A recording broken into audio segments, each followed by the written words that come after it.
যদি কখনো হঠাৎ করে হারিয়ে যাই, কেউ কি খুঁজবে? হয়তো না। যদি আমার আইডিতে হঠাৎ করে পোস্ট করা না হয়, কেউ কি মিস করবে? হয়তো না।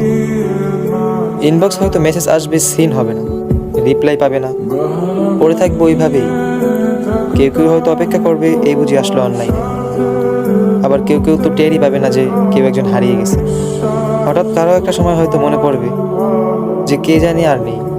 কষ্ট করে নামটা সার্চ করবে, আগের পুরোনো প্রোফাইলটা চেক করবে, আর ভাববে হুট করে কোথায় চলে গেল। আবার কেউ কেউ অ্যাক্টিভ না পেয়ে তো ফ্রেন্ড লিস্ট থেকে আনফ্রেন্ডই করে দেবে। যখন আমি থাকবো না, আমার স্মৃতিগুলি কি কারো মনে পড়বে? হয়তো না, আবার হয়তো হ্যাঁ। তবে হারাতে হবে, হারাতে হয়। কেউ আয়োজন করে হারায়, কেউ হুট করে হারায়। আমি না হয় হুট করেই হারিয়ে যাব।